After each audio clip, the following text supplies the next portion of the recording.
Hello, ladies and gentlemen, and welcome back into another edition of Keytime Sports. Please like, comment, share, subscribe to Keytime Sports right here on YouTube, Key City Sports on Instagram, and the Key on Millions.co. We also have a very special guest that will be coming to the show tomorrow around 12. His name is Javion Brooks. He is a basketball phenom that came from an HBCU.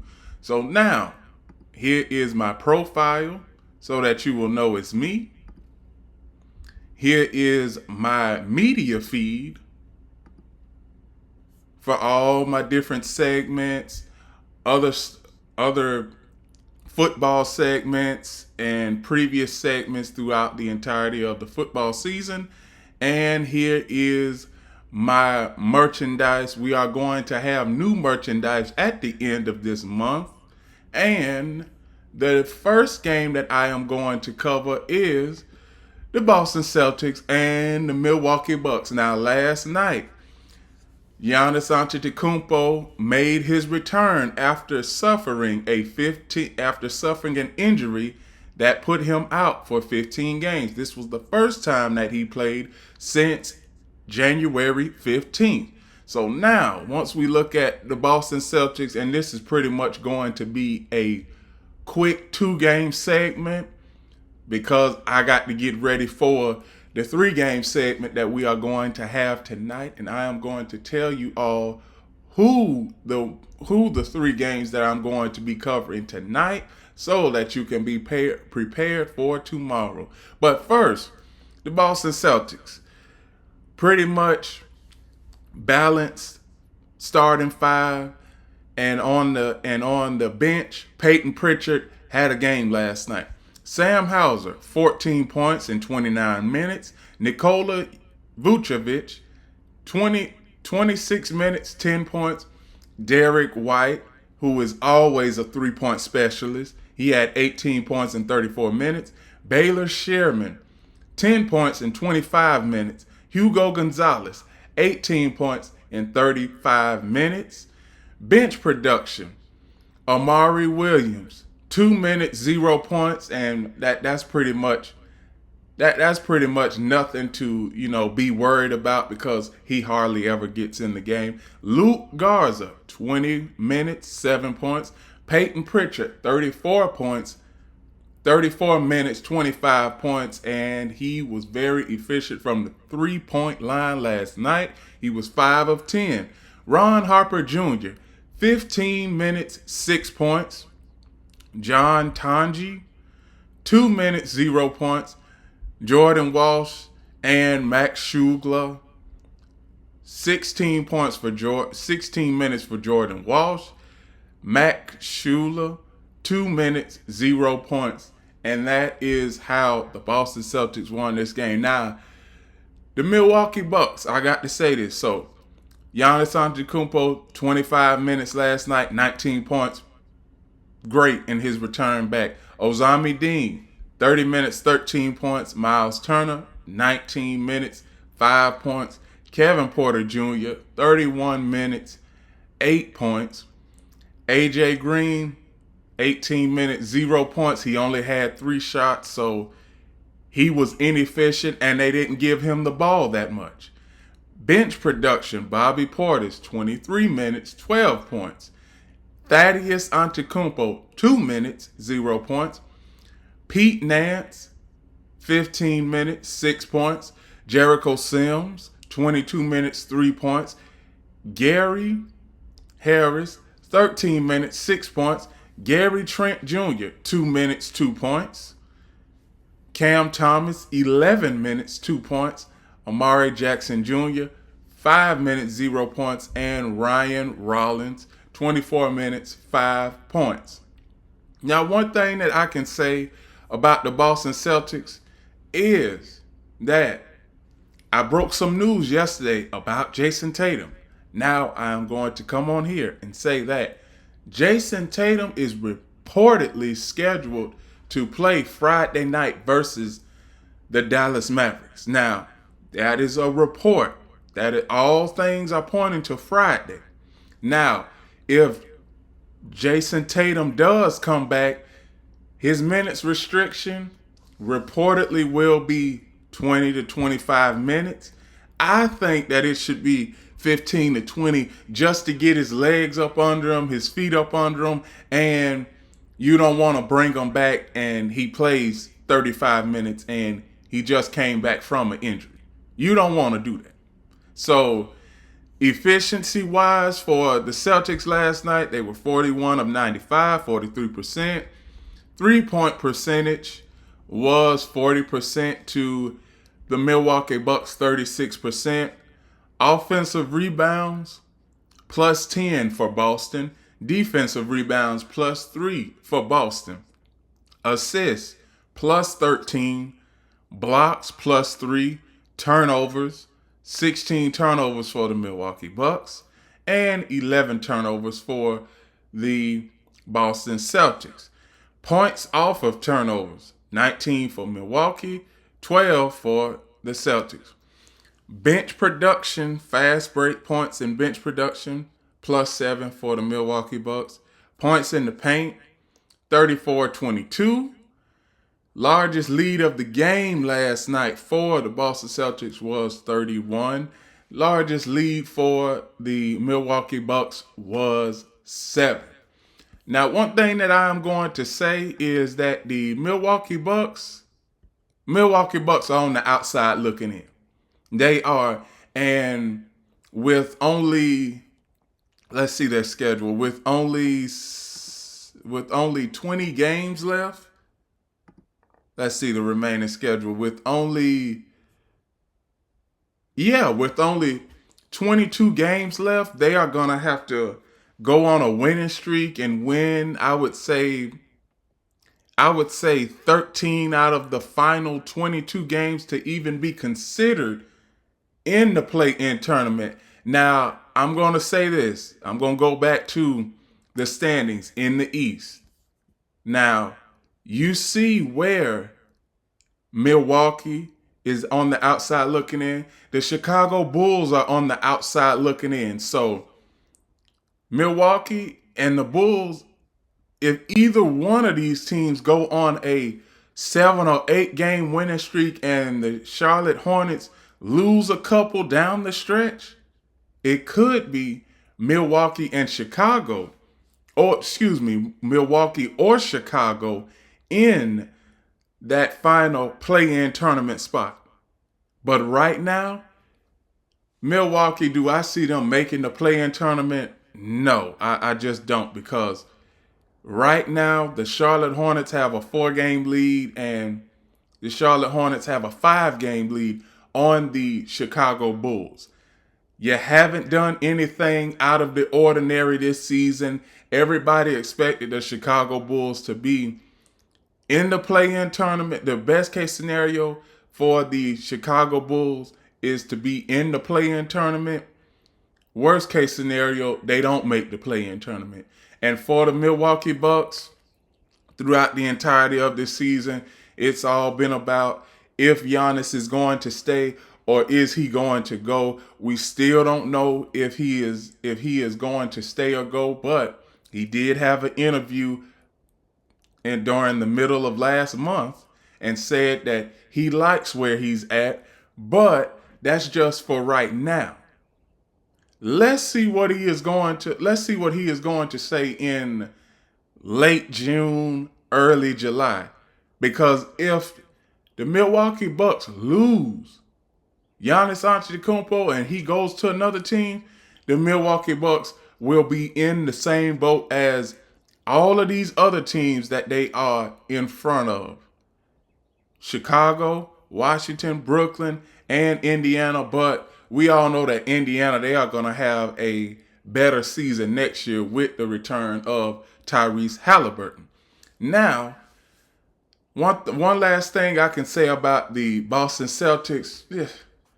Like I said, Boston Celtics, best team in the Eastern Conference by default. I'm not sold on the Detroit Pistons. Detroit Pistons, they're going to have to win a couple of playoff series in order to show me that they are a formidable foe and they can contend for the Eastern Conference Championship before they make it to the NBA Finals. See, we know what we're going to get from Boston. And we know that with Jason Tatum back in the fold, we know that the Boston Celtics have a 1-2 punch with Jaylen Brown and Jason Tatum. Jaylen Brown, he has shouldered the load for the Boston Celtics, and I have to commend him for keeping the Boston Celtics afloat. But not just him. The Boston Celtics, they have one of the best bench productions in the NBA. They average the bench production for the Celtics. They average 29 points per game. I'm looking on my other overhead projector right here, and that's where that's what I'm reading off the statistics for right now. And we get to a point where we know what the Celtics are going to do, and we don't know what the Milwaukee Bucks are going to do. So now, as you can see, this was pretty much a blowout late in the third quarter. And you can see where the Milwaukee Bucks, they tried to make a game of it. They were down by 13 at one point in this game. But like I said, the hot and efficient shooting that the Celtics had with Peyton Pritchard and bench production, and that's one of the bench production guys right there, pretty much solidified this game, and it pretty much showed that no matter if Giannis comes back for the the Milwaukee Bucks, they will have tough sledding down the stretch. They are going to have tough sledding down the stretch. So, the next game, and this is going to be the final game. This is going to be I said this was going to be a very short segment since it was only 2 games that was worthy of watching last night. So, the Los Angeles Clippers and Golden State Warriors. Los Angeles Clippers, Golden State Warriors, they are in the play-in tournament, and if the play-in tournament started today, both of these teams would be playing each other.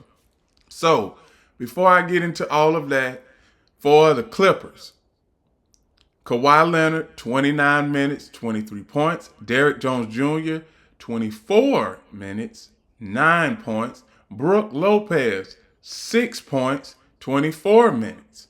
Chris Dunn, 26 minutes, 16 points. Kobe Sanders, 22 minutes, 8 points. Bench production for the LA Clippers, Nicholas Batum, 6 minutes, 0 points. Chad Omier, 3 minutes, 0 points. Yannick Conan Niederhauser, 21 minutes, 11 points. Jordan Miller, 12 points. Darius Garland, 12 points in 25 and 23 minutes, respectfully, for both of those guys. Benedict Mathurin, 31 minutes, 17 points. Ty Washington Jr., 3 minutes, 0 points. Cam Christie, 3 minutes, 0 points. And Isaiah Jackson and Bodan Bogdanovic did not play because of coach's decision. Golden State Warriors, Draymond Green, 31 minutes, 4 points. Al Horford, 27 minutes, 17 points. D'Anthony Milton, 7 points, 27 minutes. Moses Moody, 25 minutes, 10 points. Brandon Podziemski, 22 points, 37 minutes. Bench production, Milevi Leons, 6 minutes, 0 points. Guy Santos, 5 points, 31 minutes. Quentin Post, 12 minutes, 9 points. Nate Williams, 22 minutes, 18 points. Pat Spencer, 21 minutes, 9 points. Kristaps Porzingis, Gary Payton II, Will Richard did not play. Porzingis had an illness.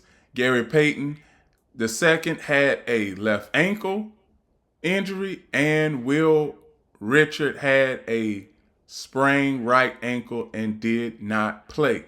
So, one thing that I can say, let's look at it and see where these teams are.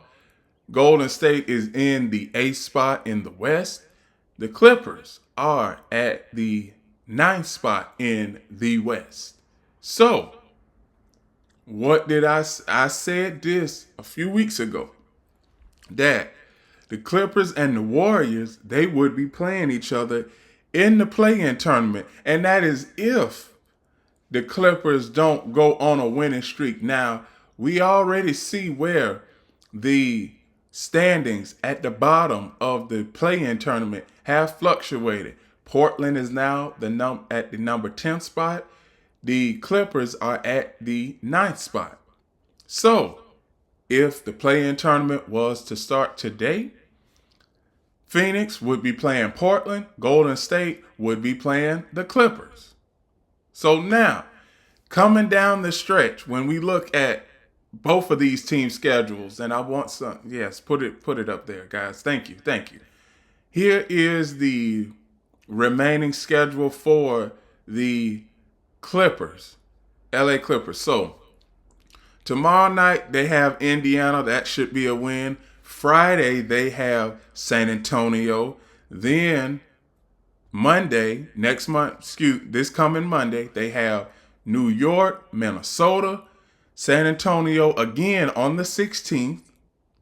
Then they have Toronto March 25th, San Antonio again on April 2nd, Oklahoma City on April the 8th, and then they finish out the season with who they just played last night, the Golden State Warriors. So any of those games could go either way, but I would say in order for the Clippers to keep their team in the play-in tournament, they are going to have to win the majority of these next 18 to 20 games left in the remaining of this season. And I'm going to tell y'all the winner of the play-in tournament for the West, Phoenix, Portland, the winner would play Oklahoma City in the first round, and the winner of Golden State and the LA Clippers would play San Antonio in the first round. And I'm going to tell you, I don't see any team coming out of the play-in tournament this year in either conference. I don't, because you can look at the East. Let's go back up to the East. Do you really think that Orlando or Charlotte has a chance to beat Detroit? Do you really think that Miami or Atlanta has a chance to beat Boston? I don't think so. So the top six in the East and the top 6 in the Western Conference, it's all but okay. But as of right now, we all know that there is a 3-way tie in the Western Conference between the Houston Rockets, Minnesota Timberwolves, and the Denver Nuggets. They all have 38 wins respectively. They do. So a lot of stuff is going to fluctuate in the West over the final 6 weeks of the season. For the Eastern Conference, not too much fluctuation, but the top 6 teams remain. And when it comes to playoff scenarios, I've already given you all the playoff scenarios, and we are going to finish out this segment with the last few minutes with some highlights from last night's game. If people weren't able to look at this game, you could see it in his highlights right here. Kawhi Leonard up the floor. He lays it in off of a miss. Here is Golden State. And one thing about Golden State, here's here's one thing I can say. Golden State, they don't have any scorers outside of Steph Curry. Seth Curry, his brother, he hasn't really played much this season. So if the Curry brothers can come back before the playoffs, that would give Golden State a boost. Now, I'm not going to say that they are going to win the play-in tournament, their play-in tournament game, or win the first round of a playoff series, because the team is not strong enough to do that. But Golden State, we all know that Golden State cannot be slept on. They can't. They can't. So the last few minutes of this game last night, the Clippers, they had this firmly in hand. And when it got up to a 15-point lead, and then there's 17, 13-point lead, and the game was pretty much finished. And that is the end of this segment when it comes to Monday night's NBA Reaction Monday night. Here are the updated standings and statistics for all of the teams in the NBA, the Eastern Conference and the Western Conference. I'm going to give everybody 10 seconds for a good look.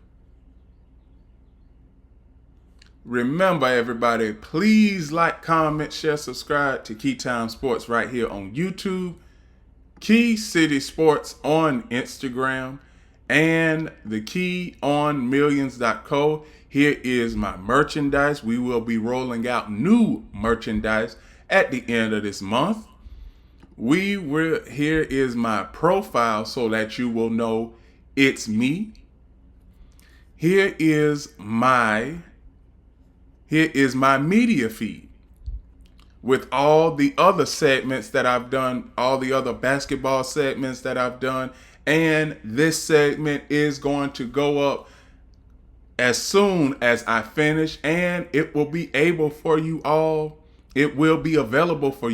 to see no later than 11:30 a.m. today.